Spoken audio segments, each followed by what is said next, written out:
బాపట్ల జిల్లా చీరాల శాసనసభ్యులు MM Kondaiah Telugu Desam party అధికార ప్రతినిధి మహేంద్రనాథ్లపై అసభ్య పదజాలాలతో అనుచిత వ్యాఖ్యలు చేసిన నాయుడు నాగార్జున రెడ్డిపై కఠిన చర్యలు తీసుకోవాలని కోరుతూ దళిత బహుజన పార్టీ జిల్లా అధ్యక్షులు షేక్ జిలానీ 1వ పట్టణ పోలీస్ స్టేషన్లో ఫిర్యాదు చేశామని తెలిపారు.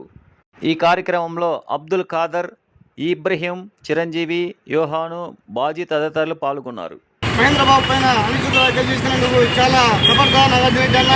ఇది మాట్లాడుతూ చాలా దారుణం. ఎందుకంటే చీరల అభివృద్ధి ఉందంటే అది కొండయ్య గారు, ఇంకా అభివృద్ధి చెందాలంటే మన కొండయ్య గారే. అలాంటి కొండయ్య గారిపై వాళ్ళ కుమారుడైన మహేంద్రబాబుపై అనుచిత వ్యాఖ్యలు చేస్తే ఖబర్దార్, దీన్ని అరెస్ట్ చేసే వరకు మేము ఊరుకోము. ఎందుకంటే ఆయన పేదల పాటి కండిది వాళ్ళ వ్యాపారాలు కూడా ఊరుకొని పేదల కోసం వాడి చీరాల్లో వచ్చి చీరాల ప్రజల కోసం చీరాలు చేయాలి. చీరాలకు చాలా వరకు అభివృద్ధి చేశారు. ఇంకా చాలా టైం పడుతుంది. ఇంకా అభివృద్ధి చేసి ఆయన చేసినట్టు ఎమ్మెల్యే గారు చేయలేదు.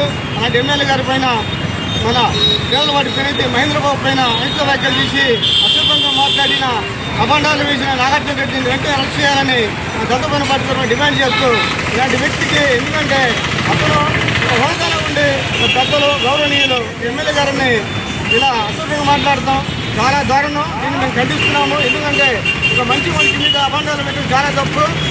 దీనికి క్షమాపణ చెప్పాలి వెంటనే.